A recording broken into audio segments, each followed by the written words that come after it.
የቪዲዮን ርዕስ ኦር ተምኔል አይታችሁ ለመጣችሁ ስራችሁን ኩዊት ልታደርጉ ላሰባችሁ እኔ ከዚህ በፊት 2 ጊዜ ስራዬን ሳቋርጥ ኦር ኩዊት ሳደርግ ያደረኳቸውን ነገሮች ፕላስ ባደርጋቸው ኖሮ ይጠቅሙኛል ያግዙኛል ብዬ የማስባቸውን ነገሮች የምነግራችሁ ይሆናል። ለማታውቁኝ ሀና እባላለሁ። ካሪየር ዲቨሎፕመንት ላይ ኮንቴንቶችን እንሰራለሁ። ወደ ቪዲዮ ከመቀጠላችን በፊት ቻናሉን ሰብስክራይብ ማድረጋችሁን፣ ቪዲዮ ላይክ ማድረጋችሁን እርግጠኛ ሁኑ። ወደ ቪዲዮ እንቀጥል።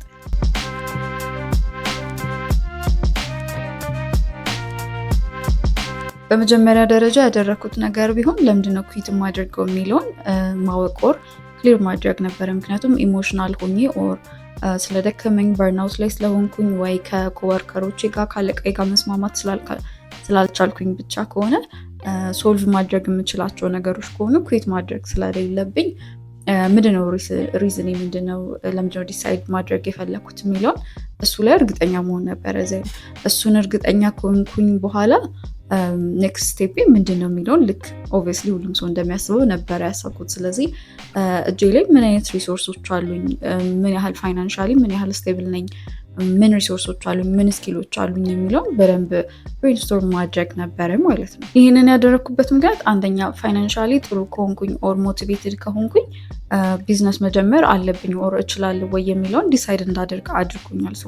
እናንተም ላይክ ፋይናንሻሊ ምን ሪሶርሶች አሉኝ፣ ምን አይተሞች አሉኝ ኦር ፋይናንሻሊ ሊያበድረኝ የሚችል ሰው፣ ቢዝነስ ሊያስጀምረኝ የሚችል ሰው ከጎኔ አለ ወይ የሚለው ዲሳይድ አድርጉ። በሁለተኛነት ደግሞ ሌላ ካምፓኒ ሂጂ በሌላ ፖዚሽን ኦር በተሻለ ፖዚሽን መስራት ነው ወይ የምፈልገው የሚለውን ዲሳይድ ማድረግ ነበረ። እኔ ሳስበው ይሄኛው የሚያስኬደኝ አልነበረም በሰዓቱ። ስለዚህ ሶስተኛው ኦፕሽን የነበረው ፍሪላንሰር መሆን ነበረ።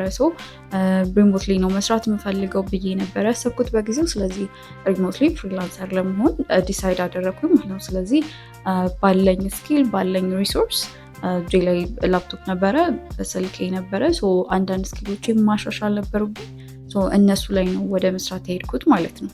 በመቀጠል በውሳኔ እርግጠኛ ከሆንኩኝ በኋላ ፋይናንሻሊ ራሴን ማስተካከል ነበረብኝ። ምክንያቱም ኔክስት ክላይንቴን የማገኝበትን ታይም አላቅም፣ መሀል ላይም ብሬክ መውሰድ ፈልጌ ነበረ። ስለዚህ ፋይናንሻሊ ስቴብል የሚያደርጋችሁን አትሊስት ለ3 ወር ለሬንት ሊሆን ይችላል፣ ለምግብ ቤዚክ ለምትሉት፣ ለትራንስፖርት፣ ለኢንተርኔት ወጪ፣ ለእንደዚህ አይነት ነገሮች ሴቭ አፕ ማድረግ ነበረብኝ።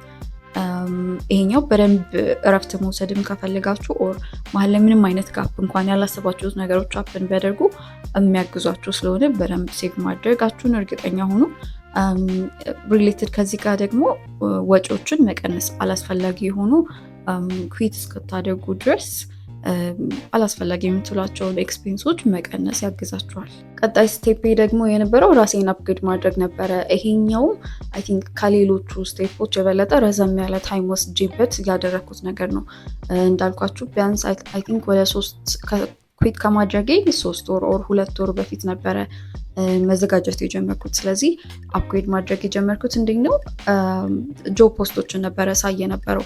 ፍሪላንሰር መሆን ፈልጋለሁ ብያችሁ ነበረ። ስለዚህ የምፈልጋቸውን አይነት ስራዎችን እያየሁኝ ምን ነበረ ሪኳየር የሚያደርጉት ካምፓኒዎቹ ምን አይነት ካምፓኒ ናቸው፣ እኔ ምን ይጎለኛል የሚለውን ማነጻጸር ነበረ። ስለዚህ ቤዝድ ኦን ዛት አይ ቲንክ 1-2 የሚሆኑ ኦንላይን ኮርሶችን መውሰድ ጀመርኩኝ። ሲቪን አፕግሬድ አደረግኩኝ፣ ፖርትፎሊዮን አስተካከልኩኝ፣ ሊንክዲን ፕሮፋይልን በደንብ ከስተማይዝ አደረግኩኝ፣ አስተካከልኩኝ። እነዚህን ሁላ ነገሮች ካደረግኩኝ በኋላ ምንድነው የነበረው ስቴፕ አፕላይ ማድረግ ነበረ ለእነዚህ ካምፓኒዎች።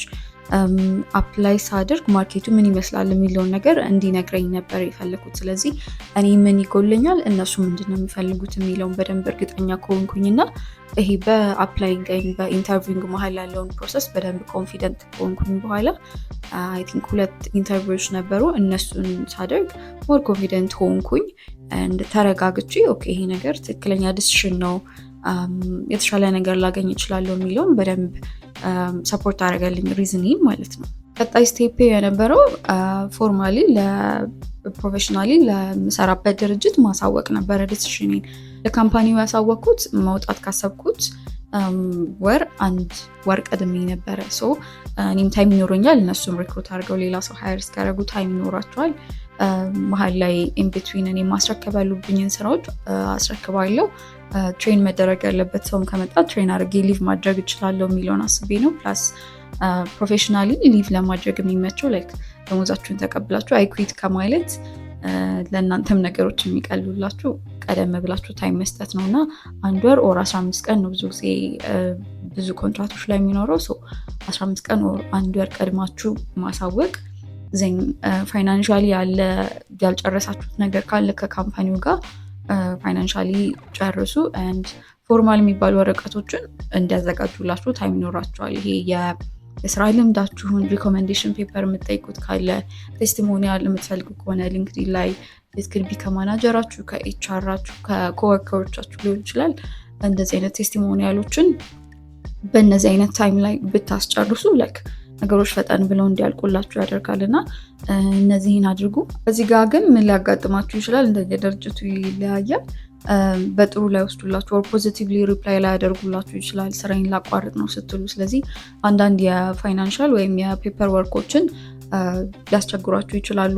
እክድቢ ከማናጀራችሁ ከኤችአሮች ጋር ላትስማሙ ትችላላችሁ እና as much as possible በጥሩ ዌይ ሊቭ ማድረግ ስለሚሻል ፖላይት ሆናችሁ ኦር ፖዚቲቭሊ ነገሮችን ፕሮግረስ እንዲያደርጉ ኦር ፋይናላይዝ እንዲያደርጉላችሁ ብታስጨርሱ የተሻለ ይሆናል ማለት ነው። ከሁሉም ዝግጅቶች በላይ ግን ዋነኛው ኦር በደንብ መዘጋጀት ያለባችሁ ብዬ የማስበው ግን ሜንታሊ የምትዘጋጁትን ዝግጅት ነው። ምክንያቱም በዚህ ኢኮኖሚ ስራችሁን ኩዊት እያደረጋችሁ ነው፣ ሰርቴን ባልሆናችሁበት ወይ ልትሄዱ እየተዘጋጃችሁ ነው። ስለዚህ ሜንታሊ በደንብ መዘጋጀት ይጠበቅባችኋል። ነገሮች አንሰርቴን እንደሚሆኑ ነገ ስራ ልታገኙ ትችላላችሁ። ዛሬ ኩዊት አድርጋችሁ ኦር 2 ወር 3 ወር ሊፈጅ ይችላል እና ነገሮች አንሰርቴን እንደሚሆኑና ፕሬዲክት የማታደርጓቸው ነገሮች ሀፕን ሊያደርጉ ስለሚችሉ ቀድማችሁ መዘጋጀት የምትችሉትን ያህል መዘጋጀት ፕላስ ፍሌክሰብል ለመሆን ኦፕን እንድትሆኑ ሪኮመንድ አደርጋችኋለሁ። ኦር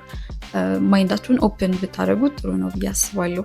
በዚሁ ተያይዞ ደግሞ አዝማች አስ ፖስብል ስራችሁን ልታቋርጡ እንደሆነ ኦር ኩዊት ልታደርጉ እንደሆነ ከ1 ወር ከ2 ሰው በላይ ባታሳውቁ ኦር ባትነግሩ ጥሩ ነው ብዬ አስባለሁ። ምክንያቱም ኔጌቲቭ ኢንቴንሽን ኖሯቸው ሳይሆን ጀስት ለእናንተ በማሰብም አንዳንድ ሰዎች የእነሱን ፍራቻቸውን ኦር እንዴት እንደዚህ ታደርጋላችሁ በዚህ ኢኮኖሚ እንዴት እንደዚህ ምናምን የሚሉ ነገሮች ሊመጡ ይችላሉ እና ምናልባት ዛሬ ሜንታሊ ስትሮንግ ሆናችሁ ይሄኛውን ኮሜንታቸውን ተቀብላችሁ ነገ ከነገ ወዲያ ትንሽ ዳውን ሆናችሁ የተናገሯችሁን ስታስቡ ይሄ ነገር ልክ አይደለም እንዴ ማለት ጋር ትሄዳላችሁ። ስለዚህ as much as possible just ለአንድ ለሁለት ሰው ብቻ ከተናገራችሁ በቂ ነው። ያን ያህልም ላገኛችሁት ሰው መናገር አያስፈልግም። ስለዚህ ሜንታሊ በደንብ ልትዘጋጁ ይገባል። ፋይናሊ ወደ ቪዲዮ መጨረሻ ደርሰናል። ግን ለመጨረሻ ጊዜ ሪማይንድ ለማድረግ ያክል ኩዊት የምታደርጉት ለምንድን ነው?